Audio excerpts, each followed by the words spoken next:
अपने कायाकल्प का विधि विधान, जन्म शताब्दी पुस्तक माला 25।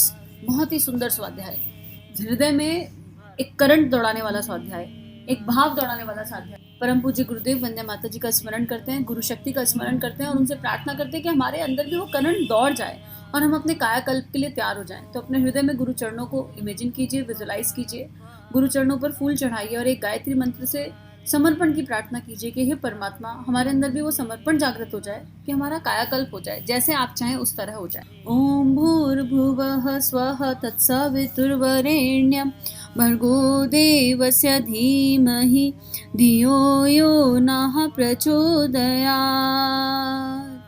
गुरुदेव बहुत सारे एग्जाम्पल्स दिए और हर एग्जाम्पल से गुरुदेव ने हमें समझाया कि कायाकल्प के लिए क्या करना है। बुद्ध, प्रहलाद, ध्रुव बनना है या उनके लक्ष्य कदम पर चलना है, वहां तक नहीं पहुंचना पर उनके लक्ष्य कदम पर चलना है, तो उसके लिए क्या करना है, भीतर एक कौन से बदलाव की आवश्यकता है, वो कौन सी शक्ति है जिससे कायाकल्प होगा, वो कौन सी शक्ति है जिससे पूरा ब्रह्मांड हमारे साथ हो जाएगा और सहायता मिलने लगेगी और नारद जीवन में प्रकट हो जाएंगे। वो गुरुदेव ने हमें अलग अलग एग्जाम्पल से समझाया। आगे गुरुदेव लिख रहे हैं, उपरोक्त पुराने उदाहरण मैंने इसलिए दिए कि आप विचार कर सकें कि हमारा बदलना संभव है। चलिए, आपका यह ख्याल हो कि हम तो शायद मामूली आदमी हैं, हमारी घिनौनी और गंदी जिंदगी है जिसके कारण हम नहीं बदल पाएंगे, और जिस ढिर्रे पर हम चल रहे हैं, जिस कोलूब के बैल में हम की तरह हम पिस रहे हैं, हम उसी में पिलते रहेंगे। तो आपकी यह मर्जी आपके ऊपर है, अन्यथा मामूली और घिनौने आदमी तो और भी आसानी से बदल सकते हैं। अब गुरुदेव यहाँ कितना सुंदर बता रहे हैं। कल भी ये बात आई थी कि ये ना सोचे कि वो बुद्ध थे, वो ध्रुव थे, वो प्रहलाद थे, तो हम तो कुछ भी नहीं है उनके आगे, हम नहीं कर सकते। तो गुरुदेव इस भ्रांति को भी दूर कर रहे हैं कि अगर आप ये सोचते हो कि आप कुछ नहीं हो, आप घिनौने आदमी हो, आप खराब हो, तो आपके लिए बदलना और आसान है। कैसे? गुरुदेव ये समझा रहे हैं, यह आपकी मर्जी के ऊपर है। आप चाहें तो इस तरीके से भी रह सकते हैं जैसे कि अभी रह रहे हैं, लेकिन अगर आप चाहें तो अपने मन को हमको बदल जाना चाहिए। सूरदास का उदाहरण आपके सामने है। सूरदास कैसे आदमी थे आप जानते हैं ना। विल्व मंगल का नाम तो आपने सुना होगा। कैसी घिनौनी और कामुक जिंदगी थी उनकी, पर जब कायाकल्प हुआ तो अंधा होने के बाद में भगवान उन्हें अपनी लाठी पकड़ाकर लेकर जाते थे। तुलसीदास की भी जिंदगी आप जानते हैं। कामुकता से पीड़ित होकर उन्होंने मुर्दे पर सवार होकर नदी पार की, सांप की पूंछ पकड़कर छत पर चढ़ गए और धर्मपत्नी के पास पहुंचे। धर्मपत्नी ने क्या कहा, जितना प्यार आप हमसे करते हैं उतना ही प्यार आप भगवान से कर लें तो क्या का क्या हो जाए। यह बात उनके मन में लग गई और लगने के बाद उन्होंने अपने आप को बदल दिया। बदला हुआ जीवन तुलसीदास का आप जानते हैं ना। रामायण को बनाने वाले उस तुलसीदास को आप जानते हैं ना, जिनके बारे में विचार प्रसिद्ध है। तुलसीदास चंदन घिसे तिलक देत रघुबीर। भगवान राम तुलसीदास को चंदन लगाते थे और श्री कृष्ण भगवान सूरदास को लाठी पकड़ाकर साथ साथ घुमाते थे। ऐसा हो सकता है क्या? हाँ, हो सकता है। आपके लिए भी हो सकता है। यकीन रखिए, यकीन दिलाने के लिए ही हमने आपको यहाँ बुलाया है। आप चाहें तो जरूर कर सकते हैं। यह कैसे होगा? इसमें 2 आदमियों के सहयोग की जरूरत पड़ेगी। अकेले आप नहीं कर पाएंगे, लेकिन कोई बाहर का आदमी अकेला आपकी सहायता करना चाहे तो वह मुमकिन नहीं। आप प्रयत्न कीजिए, हम आपकी सहायता करेंगे। मरीज को दवा खानी होती है और परहेज करना होता है। चिकित्सा करने वाला दूसरा आदमी होता है। हम आपकी चिकित्सा कर सकते हैं, ये गुरुदेव का आश्वासन है। हम आपकी चिकित्सा कर सकते हैं, लेकिन परहेज तो आपको ही करना पड़ेगा। अब यहाँ पर ना एक बात समझ लेते हैं। अगर हम अपने आप को घिनौना मान रहे हैं, हम अपने आप को लुटा पिटा मान रहे हैं, हमारे अंदर ये कमियां हैं, वो कमियां हैं, तो अपने सबसे बड़ी कमी पर फोकस कर लो कि कौन सी कमी सबसे बड़ी है। अब ये प्रॉब्लम है, इसको आइडेंटिफाई किया, अब इसका सॉल्यूशन ढूंढो। अब अगर मुझे गुस्सा आता है और मैं दिन भर यही सोचती रहूं कि मुझे बहुत गुस्सा आता है, मुझे बहुत गुस्सा आता है, मुझे बहुत गुस्सा आता है, तो मैं क्या कर रही हूँ? मैं अपने गुस्से को और बढ़ावा दे रही हूँ। I am contributing to my anger energy. मुझे क्यों करना है ऐसा? अगर मुझे ये पता है कि मेरे अंदर ये कमी है, मुझे गुस्सा आता है, तो मुझे इसका रिप्लेसमेंट ढूंढना है। अच्छा, मुझे शांत रहना है, तो मुझे बार बार अपने आप को बताना है मैं तो बहुत शांत हूँ, मैं तो बहुत शांत हूँ। सारा जप ध्यान केवल उस भाव से करेंगे जो हमें चाहिए। तो आपके अंदर अगर कोई कमी है, कोई ऐब है, मान लो कोई स्मोकिंग करता है और आपको स्मोकिंग छोड़नी है, तो दिन भर ये मत सोचो कि हम स्मोकिंग करते हैं। हम एक सात्विक जीवन जीते हैं। इसी भाव से, हे परमात्मा, मैं एक सात्विक जीवन की दिशा में कदम बढ़ा रहा हूँ। इसी भाव के साथ करो और अपने आप को विजुलाइज करो। उस जप के माध्यम में माँ गायत्री के चरणों में, गुरु के चरणों में बैठ जाओ, गुरु के चरण पकड़ लो और अपने उस भाव को, जिसकी वजह से अपने आप को दीनहीन मान रहे हैं, उसको गुरु चरणों में रख दो कि ये रखा, हम अच्छे हैं या बुरे हैं, हम आपके हैं।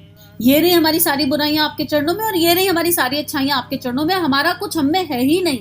जब हम ये मान लेंगे हमारा कुछ हम में है ही नहीं, तो एक एक करके सारे ऐसे अनावश्यक संस्कार क्लीन हो जाएंगे यात्रा केवल आत्मनिर्माण की है। गुरुदेव का पहला सद्वाक्य था, आत्मनिर्माण समाज की सबसे बड़ी सेवा।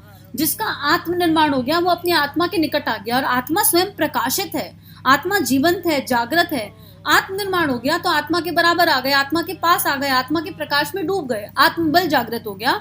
आत्मनिर्माण होगा तो परिवार और समाज का निर्माण अपने आप हो जाएगा, क्योंकि वो प्रकाश फैलेगा, भीतर भक्ति और प्रेम रूपी मणि चमकने लगेगी, और वो चमकेगी तो उसका प्रकाश तो सर्वत्र फैलना ही फैलना है। हर लेयर पर अहंकार गलेगा, हर कदम पर ऐसा लगेगा परीक्षाएं आ रही हैं, हर कदम पर ऐसा लगेगा एक और परीक्षा, पर हर बार उस परीक्षा से बाहर निकलकर खुद को निखरा हुआ पाएंगे। जब सोना तपेगा तब तप के कुंदन बनेगा। तो आसान तो संसार की यात्रा भी नहीं चल रही ना, तो अपने आप को दीनहीन मानना बंद कर दीजिए, अपने आप को निकृष्ट कोटि का मानना बंद कर दीजिए। और अगर उस गुरु ने आपकी तरफ देख लिया, अगर कोई भी गुरु शक्ति आपके जीवन में किसी भी स्वरूप में है, अगर आपका उस परमात्मा पर विश्वास है, तो मान लीजिए कि आप में कुछ तो होगा जिसकी वजह से वो गुरु ढूंढता हुआ आपके पास आया। हम गुरु नहीं चुनते, गुरु हमें चुनता है। कुछ तो ऐसा होगा, ठीक है, हमको नहीं दिख रहा हम में ऐसा क्या है, हमको जानना भी नहीं है हम में ऐसा क्या है। क्या इतनी कृपा प्राप्त नहीं है कि उस परमात्मा ने मेरी ओर देख लिया, उस गुरु शक्ति ने मेरी ओर देख लिया? अब जब उन्होंने देख लिया तो जैसा वो कह रहे हैं वैसा जीवन जी लो। और वो क्या कह रहे हैं, वो ये जन्म शताब्दी पुस्तक माला में हम 25 नंबर पे पहुंच गए। हर किताब में गुरुदेव यही बता रहे हैं कि कैसा जीवन जीना है। तो इनकी बात तो मान सकते हैं, कुछ नहीं करना, गुरु की बात मान लो, प्रयास तो कर सकते हैं। एक एक करके अपनी एक एक बुराई को छोड़ेंगे, 40 दिन एक अभ्यास, फिर दूसरा अभ्यास। कुछ नहीं समझ में आ रहा ना, तो चैनल पर इंद्रिय संयम का ध्यान है, आप लगातार 3 महीने उस ध्यान को कर लीजिए, इंद्रियां अपने आप संयम में आ जाएंगी, और जो आप नहीं छोड़ पा रहे हो वो खुद छूटने लगेगा। यकीन करिए, श्रद्धा और विश्वास के साथ उस जप को करिए। वो जप है, वो ध्यान और जप का कॉम्बिनेशन है। और मेरा अंतर्करण जानता है कि गुरुदेव ने किस भाव से उसको रिकॉर्ड करवाया है, उसको करके देख लीजिए। केवल गायत्री मंत्र का आधार श्रद्धा और विश्वास ये लेकर तो सारी क्लीनिंग प्रोसेस अपने आप चालू हो जाएगी। और जब क्लीनिंग प्रोसेस चालू होगी तो जैसे सूरदास जी बदल गए, जैसे आम्रपाली बदल गई, जैसे तुलसीदास जी बदल गए, प्रेम का विस्तार हो जाएगा, भीतर आत्मीयता का विस्तार हो जाएगा, और फिर भगवान हमारे आगे आगे घूमेंगे। यकीन मानिए, सुनने में हंसने वाली बात लगी होगी, लेकिन लिटरली ऐसा होगा कि भगवान साथ साथ घूमते नजर आएंगे। ऐसा लगेगा भगवान से यहीं बैठ के बात कर रहे हैं। आगे लिख रहे हैं कि इसमें 2 आदमियों का सहयोग चाहिए। तो अगर आप यहाँ तैयार हैं, इसी एक पल संकल्प ले लीजिए कि हम तैयार हैं अपने गुरु का कहना मानने के लिए। इतना ही करना है, कृपा हो गई कि ये ज्ञान आ गया। पात्रता बस मात्र इतनी है कि अपनी अच्छाई बुराई उनके चरणों में रखो और बोलो हम तैयार हैं। रोज गिरेंगे, रोज उठेंगे, जितनी बार मर्जी गिर जाओ, लेकिन गिरने का मतलब ये नहीं कि दोबारा उठना नहीं है। अपने बारे में नेगेटिव नहीं सोचना, और चलते चलेंगे, कभी तो असर होगा ना, किसी जन्म तो होगा ना। क्यों डेट ढूंढ रहे हो? क्या हमें 40 दिन हो गए करते हुए, हमको 1 साल हो गया करते हुए, रिजल्ट नहीं आया? लेकिन उद्देश्य बड़ा होना चाहिए। टॉफी लॉलीपॉप टॉफी चॉकलेट के लिए नहीं भागना, अरे बच्चे की नौकरी लगवा दो, अरे ऐसा कर दो। ये छोटी छोटी चीजों के लिए जा रहे हो तो फिर अपना जीवन खुद जी लो। बड़ा उद्देश्य,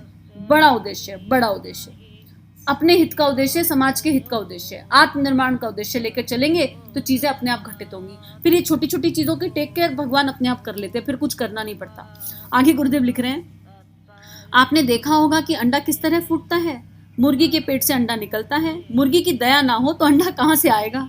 जन्म लेने से पहले अंडे के भीतर रहने वाले बच्चे को मेहनत करनी पड़ती है, और अपनी ताकत के हिसाब से अंडे को भीतर से तोड़ना पड़ता है, और कोई तोड़ने नहीं आता। और अगर कोई तोड़ दे तो वो मुर्गी का बच्चा कभी विकसित ही नहीं होगा।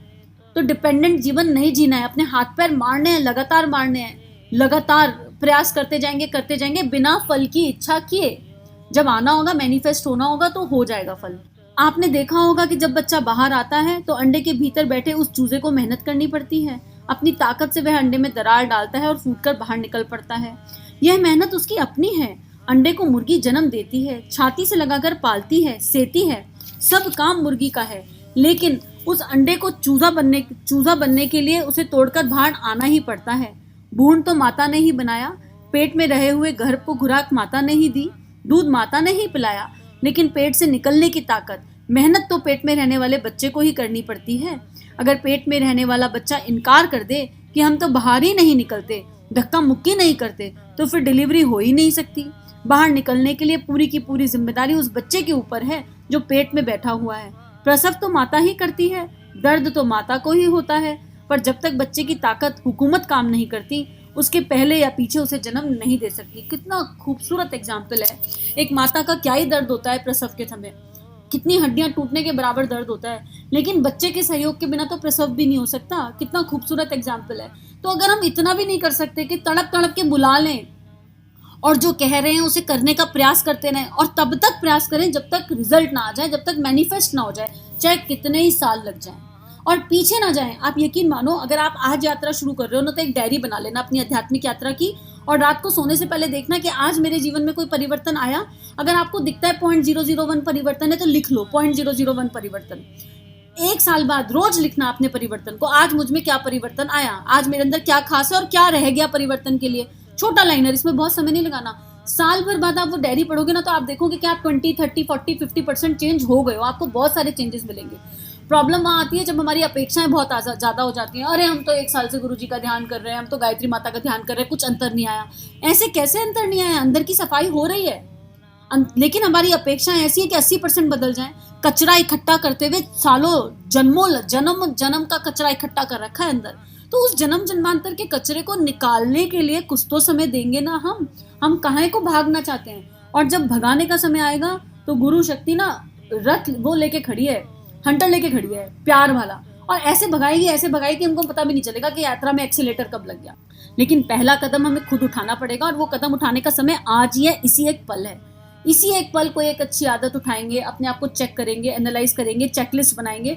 पिछले कितने स्वाध्याय में चेकलिस्ट का तरीका बताया, बहुत सारे तरीके बताए। अपनी साधना के लिए 2 घंटे निकालेंगे, दुनिया क्या कह रही है क्या नहीं कह रही, इस सब से एक तरफ। अब हम चाहें तो हम पार्टी कर ले, किट्टी में चले जाएं, अपने समय हमारा है, हमको कहाँ इन्वेस्ट करना है हमारे ऊपर है। हो सकता है लोग शुरू में कहें तुम बदल गए, तुम संसारिक नहीं हो, लोगों से मिलते जुलते नहीं हो, it's fine, let the people speak.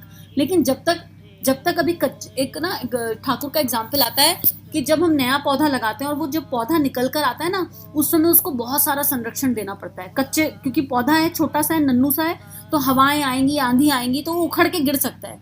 जब तक वो पौधा वृक्ष ना बन जाए तब तक उसको संरक्षण की आवश्यकता होती है। तो अभी हमारे जो श्रेष्ठ संस्कार उदय होंगे ना, वो छोटे से पौधे के रूप में उदय हो रहे हैं। उस पौधे को साधना का, गुरु का कवच, संरक्षण, जप का चाहिए। अपने आप को बांधना पड़ेगा, तपना पड़ेगा, कसना पड़ेगा। और जब वो संस्कार अच्छा वाला वृक्ष के जैसे मैनिफेस्ट हो जाए कि अब कोई दुनिया की ताकत उसे हिला नहीं सकती, तब आप कहीं जाओ। अब जैसे फॉर एग्जाम्पल एक एग्जाम्पल ले लेते हैं, जैसे जो प्योर वेजिटेरियन है, जन्म से ही है, और नॉन वेज सामने आए या एग सामने आए तो खा ही नहीं सकते। इसका मतलब पूर्व जन्मों में ऐसी साधना हो गई है कि वो जो वेजिटेरियन संस्कार है वो वृक्ष बन के खड़ा है। अब कहीं चले जाएं दुनिया में, वो अंदर जाएगा ही नहीं, कितनी भी कोशिश कर लो। ऐसे ही सारे श्रेष्ठ संस्कारों का जागरण और उनका वृक्ष बनना, जब तक वो वृक्ष बन के अटल ना हो जाए, ऐसा वृक्ष जो लोगों को भी बदल दे। वृक्ष है ना, उसमें से वृक्ष की शाखाएं हैं, उसके नीचे जो बैठेगा उसे छाया मिलेगी, तब तक अपने आप को तपाना पड़ेगा। तो बीच में डावाडोल नहीं होना इस यात्रा में। इसीलिए कहा जाता है कि 40 दिन साधना करो। कोई भी एक साधना करो तो कम से कम 40 दिन करो, जिससे वो स्थूल सूक्ष्म कारण शरीर से भीतर जाकर अंदर कहीं मैनिफेस्ट हो जाए संस्कार के रूप में। 90 दिन करो। इसलिए कहा जाता है लगातार लगातार लगातार करना है, क्योंकि हमको वो श्रेष्ठ संस्कार के पौधे को वृक्ष बनाना ही है। और यकीन मानिए, एक कदम हमारा 10,000 कदम उस परमात्मा के, उस शक्ति के जिस पे आप विश्वास करते हो। और जब आप अनुभव की यात्रा है, सुनने में शायद ना समझ में आए, आधी बातें ऊपर से निकल जाएं, करके देख लो, समझ में आ जाएगा। और करके देखेंगे, अनुभव होगा, तो वो स्वाद होता है ना, वो स्वाद जब जीवा पे लग जाएगा, जीवा मतलब अंतःकरण पे लग जाएगा ना, तो ऐसा दिन आएंगे कि 4 दिन साधना ना हो तो मन बेचैन हो जाएगा, आत्मा कलप जाएगी, अरे कुछ छूट गया, अरे कुछ छूट गया। पूरा दिन चिंतन उस इष्ट के चारों तरफ घूमेगा, उस परमात्मा के चारों तरफ घूमेगा। तो आगे गुरुदेव लिख रहे हैं इसी बात को, आपको अंडे के तरीके से अपने दायरे को तोड़ना पड़ेगा। अपने सारे मिथ्या मैं के दायरे को तोड़िए, संसार के दायरे को तोड़िए, बच्चे के तरीके से बाहर तो निकलना पड़ेगा। आपको जो करना है यही करना है। आपके ऊपर जो केचली लगी हुई है, यदि आप उसे उतार देंगे और सांप के तरीके से दौड़ते हुए चले जाएंगे, केचली लगा हुआ सांप कहाँ भाग पाता है? लोग पत्थर फेंकते रहते हैं, पर वह वैसे ही बैठा रहता है। केचली उतार दी तो जाने कहाँ से कहाँ पहुंच जाता है। देखो, अपनी ये शरीर की मिथ्या भाग की केचली को उतार के फेंक के आगे बढ़ते हैं फटाफट। वो गुरु शक्ति इंतजार कर रही है, बाहें फैलाई खड़ी है। तो आज का स्वाध्याय यही समाप्त करते हैं और गुरु शक्ति से प्रार्थना करते हैं कि बस हम उनके गले लग जाएं। अब वो बाहें फैलाए हमारा इंतजार कर रहे हैं और हमारा जीवन उनको समर्पित हो जाए, है ना। हे प्रभु, हम समर्पित खड़े हैं, शेष जीवन है सारा तुम्हारा। बस इसी एक भाव के साथ आज का स्वाध्याय समाप्त। हम सभी का जीवन गुरु शक्ति के, गुरु तत्व के सूक्ष्म संरक्षण में मंगलमय है। हमारे YouTube चैनल को सब्सक्राइब कीजिए और बेल आइकन पर क्लिक कीजिए ताकि आने वाली सभी वीडियो की नोटिफिकेशन आपको मिलती रहे। आप सभी को बहुत बहुत थैंक यू।